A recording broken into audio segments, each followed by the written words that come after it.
Adam Thomas here, Euro MMA Hub. Here, nice to be joined by Davey Grant. It's a lovely Saturday afternoon. How are we doing? Great, thank you, Adam. Nice to be speaking to you. Hi, good stuff. How's the jaw, first of all? Absolute agony. Honest, I'm not gonna lie. It's been killing. I'm constantly on painkillers. Was broken two places. I've had it plated together. I have to take mainly after I try and eat something. After I try and eat something, then if it's anything that's got to be like chewed, then I've got to have some painkillers afterwards because it's just so painful. But it's a nightmare because all I want to do after I've fought is eat. Yeah. You know what I mean? I remember I've just been having like soft stuff. Yeah, I remember having an operation in my teeth as well, and I basically put food in a blender because I just got so fed up of. But it's nightmare, weird. Isn't it? Weird. It's weird eating stuff Yeah. that's just been blended because you don't need to chew it. But yeah, exactly. It doesn't feel like you're getting full of it properly, does it? But yeah. How was the operation? Everything go okay with that and all okay? I mean, yeah, everything went spot on. It was pretty easy. They said that once they had a look at me jaw, they weren't sure how it was going to go, if I was going to need wiring up or if they were going to need to put or take some teeth out and things like that. Once they put the plate in and nipped it together, they said it went together quite easily. And it all worked out really nice. Yeah. So no wires and no teeth taken out, just a little plate in the jaw. That's it. Fair enough. Have you got sort of a date where you sort of expecting to be back training at all, or is that just sort of wait and see? Yeah, I'm just going to sort of play it by ear. I was told like 6 weeks till eating properly, and then 3 months still training properly. But I mean, I've already started eating like a lot of solid foods. I can't really open my mouth that far to eat proper food, but I can chew as long as I keep it up and down. It doesn't hurt too much. Yeah. And I'm starting back training on Monday anyway. So even if it's just light, even if I'm just working on the gym, working on conditioning, and then maybe I reckon I can start hitting the pads again. We'll just see what it's like. It'll be a couple of months before any sort of impact. But I mean, I can get fit doing what like just stuff what I need to be doing. You know, I'm not worried about getting too much span or rolling. So I'll be ready to fight again about 3 months or so. Yeah. Aye. Obviously, with everything going on, that didn't affect your operation at all or any of that. Like, it seems like you got it done pretty swiftly. Spot on, pretty run of the mill. I was in and out in like like two nights in hospital. The first night waiting for the operation, and then the next night after the operation, and then I was good to go. Yeah, spot on. Good stuff. Good to be back home. Yeah. It's great to be back with the kids and stuff, you know, and like just getting that family time in. It's been fantastic anyway. Like over lockdown, because I've had loads of time with the kids and stuff, but then I've been away in Abu Dhabi for like a couple of weeks, and then getting back to them, it's spot on. Yeah. How was your sort of the Fight Island experience? Like, you kind of see, was like most people, you sort of see it from afar, just everything going on. I think you had a few flights and stuff to get out there, but when you got there, sort of how was it? It was excellent. It was a great experience from start to finish. You know, from getting on the business class flying on a plane. I mean, it was weird. I was that excited about lying down flat on the plane that I couldn't get to sleep. Do you know what I mean? It was strange, but it was just like, so we were just getting like the best treatment. Stopping in at the hotels were unbelievable. Private beaches, and it was one of the best experiences of my life. And then obviously to go and get the fight and get the result what I did, it was and even just have the fight what I did. I just love fights like that. Do you know what I mean? And to be fair, I feel like I could have played it safe, especially once I broke my jaw. I felt like I was a lot better than that guy on the wrestle and on the ground. And if I wanted to, I could have took him down, and I could have just held top position, or probably even just worked towards the sub. You know, I only had him down for a little bit in the second round, and I was attacking the subs, and I was so close to a couple of them that it would have been a sort of it would have been a matter of time before I'd have caught him with the sub if I'd have just played it safe and took him down. But I wanted that war. Yeah. When you're sort of heading in for that first round, when your jaw was injured, did you sort of feel it straight away, or was it like adrenaline sort of? Oh yeah, I knew straight away. Like my teeth weren't fitting together right, and and it was agony. Usually, you don't really feel the pain in the fight. You know what I mean? That one hurt, and I knew straight away. And I was trying to clench my jaw together. Obviously, when we're trading, because I'm getting hit on it, and I don't want it to be relaxed because I want to get knocked out. But it's hurting to bite down together, and it was like, and I just knew because my teeth wouldn't fit together right. I knew straight away as soon as he'd done it. And then after I went back to the corner in the first round, I told my corner and I said, look, my jaws broke. I said, I'm fine, I'll be all right. But yeah, it's just one of those things, you know. I'm not gonna stop for it. I'm just gonna have to just grin and bear it. Yeah.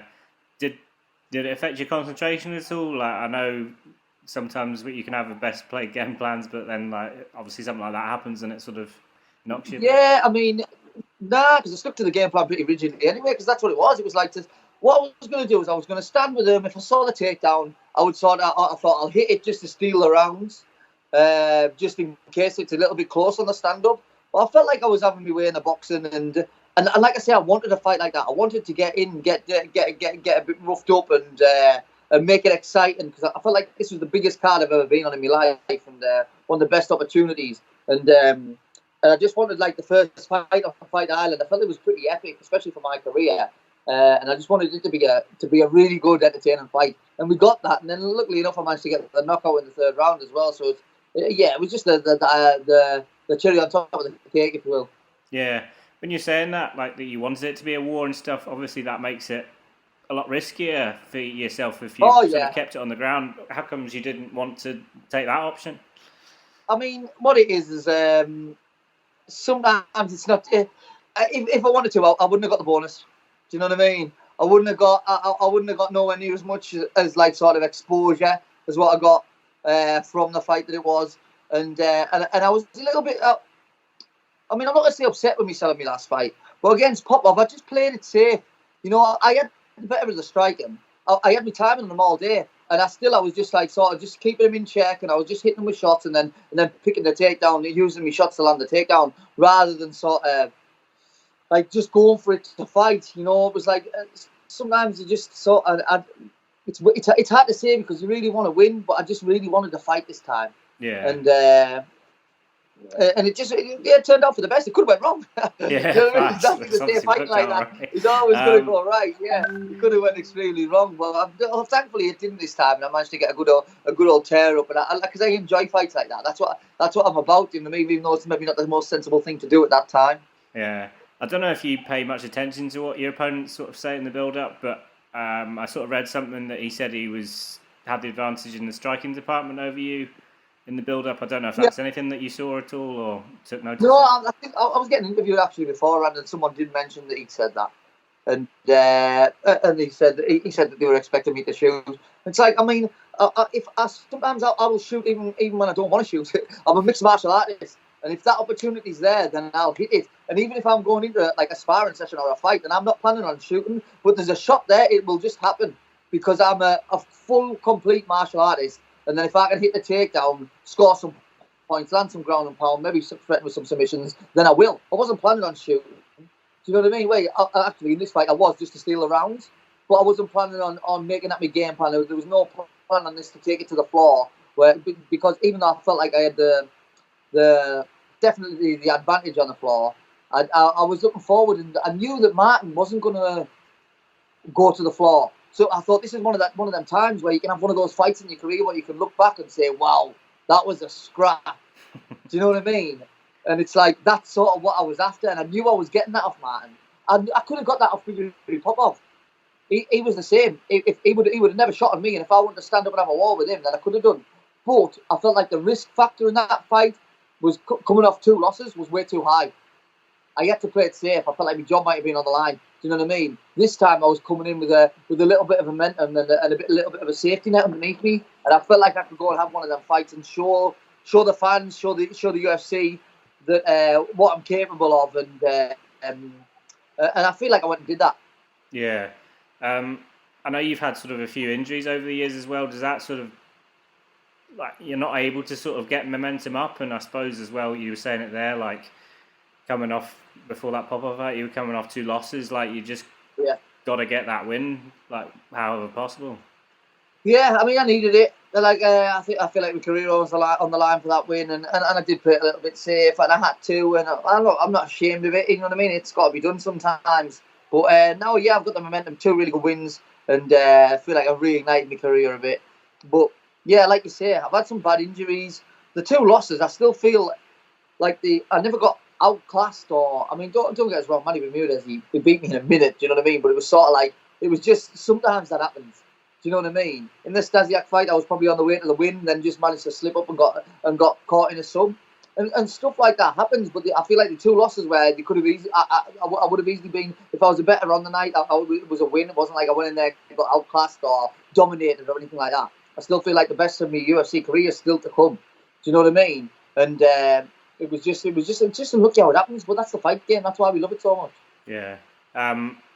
When you sort of landed that punch and the refs called off the fight for the win, what was that? What did that feel like when you sort of? Yeah, it was excellent. I mean, I was chuffed to bits. I feel like I was ahead anyway. I think I saw some of the judges' scorecards afterwards. I think I was already ahead on the judges' scorecards. But to go and get the knockout and put him to sleep in front of that, obviously not no crowd, but in front of like the millions of whatever watching around the world, it was just one of the best feelings ever. You know, and honestly, I'll never forget it. It's the sort of the pinnacle of me MMA career up to now. Well, honest, I was absolutely ecstatic. Yeah. It just got a bit damper because of the jaw. You know what I mean? It was just it sort of it was a bit of an anticlimax because afterwards the pain was unreal. But I'd do it again tomorrow, guaranteed.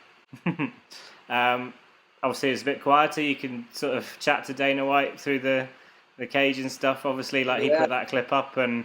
I like Dana. He's a good guy, and we get on well. And I obviously didn't think I was too cheeky to ask for it, but I wanted him to know, like a 50 grand, it's a lot of money, isn't it? Do you know what I mean? Yeah. You've got to do anything you can to try and get those bonuses. Yeah. And luckily, it worked for me this time. I thank the UFC and Dana, unbelievably. Yeah. When you sort of heard that, like it's a life-changing amount of money. What does it mean for you? Obviously. Yeah. What does it mean getting that? Sort of like everything I sort of dreamed of. When I got to the UFC, I was thinking bonuses and this and that, and it just never really happened. It always seemed like it was a bit of a pipe dream, as if it was never going to come true. But now it has, and I'm absolutely like buzzing off it. Do you know what I mean? And like I say, it makes things loads more comfortable at home, running businesses and things like that. And then to go and train for my next fight camp, I don't have to worry about money coming in and this and that. I'm getting a nice little run together now. Where the last few years it's been hard, you know, like because fighting so sparsely and obviously then there's no money coming in. Do you know what I mean? Obviously I've still got the gym and stuff like that, but I don't get the big wages off that. That comes from fighting. So it's just nice to finally just. I'm the most financially comfortably I've ever been in my life now, and it's a nice feeling. Yeah. Especially as you're sort of saying, to be seen by sort of millions worldwide when there's not many other sporting events going on, and MMA is a bit more of the spotlight than it maybe normally does because of everything going on. Yeah, I mean, definitely. Obviously, I mean, you know, the Americans love the live sports. There's absolutely nothing going on. I'm sure there's a lot more like guys who probably wouldn't have watched the UFC, and it's obviously prime time over there. You know what I mean? They'll be watching it just for some live sports to watch. So, I mean, it was a great show to go and put in this sort of performance on. Do you know what I mean? Yeah. Sort of contract-wise, whereabouts are you sort of, like, are you sort of in the middle of a contract at the moment? Or? Yeah, no, I've got one fight left on my current contract. Okay. So, keen to sort of make it a good one, this one? Oh, yeah. I mean, again, I want the exciting fights. I'm 35 now. I'm not getting no younger. Do you know what I mean? I want to be in good, exciting fights. I want to get my name about. I want to get on the main card and start challenging, you know, like getting in the top 15, waiting to wait the title shots. But I've got to be quick about it. Do you know what I mean? And playing it safe's not going to do that. You know what I mean? So I'm going to have to get in these dust-ups and, you know what I mean, give a bit to take a bit and hopefully come away with a knockout again. That'd be ideal. Yeah. Anybody you have an eye on that you would like a dust-up with? Or? No, I mean, don't get us wrong. I'd love to fight one of the legends or something. Do you know what I mean? I'm not one for naming names. It's never been my way. Do you know what I mean? I'm a bit too respectful for that. But I'll fight anyone anyone who took in front of us, I'm not bothered. It'd be nice to get like a big name. You know what I mean? Just like some of the people who I've watched like over years and idolised them in my division. You know what I mean? Are still fighting and still active in my division. To go and get a fight with one of those, like, it would be unbelievable, because it would just be like you know, when you watch someone and you sort of like, and you've seen them, and then you've managed to work so hard that you're actually coming to be rivaled with them. Yeah. That's a big thing for me, and that would be really nice. But like I say, we'll just see whatever Sean Shelby wants. Yeah. I guess as well, like future wise, it's quite an odd one. Like the fight sports, obviously, like just the one fight left on your contract, but I mean that can easily change. Like, oh yeah, I mean after putting a good performance, I'll be getting another contract guaranteed. So yeah, we'll just go and put another good show on. Yeah. Sort of the next round of like the fights in Abu Dhabi, I think is September time, might be cutting it close, I guess, for yourself. Oh yes, I'd love to. I wish I could scream out for it, but there'd be no way that I can get out that early. I wouldn't have thought. Yeah. I'm probably looking more towards November, December, I reckon. Yeah. And where that'll be, I'm not sure, but I like to say I'll fight anyone anywhere. Yeah. Well, hopefully the UK shows are sort of starting up a bit more. Yeah, hopefully all that back up and running. It'd be nice to get another one on home soil. Like I say, I don't mind travelling the world. So one of the perks of the job. Do you know what I mean? So yeah, we'll see what comes. Yeah, good stuff. Anything else you'd like to add at all? No, that's it. Great. I mean, if I could put a plug in for like this restaurant, I've just opened a restaurant called Cavello's. Well, actually, it's a Cavello's Italian steakhouse, so we're opening that soon. And spending on High Street, and we've got like some meal prep company coming out. We're called NutriPrep as well. So that's just sort of my own little personal program that I'm looking forward to. Another little business venture for me.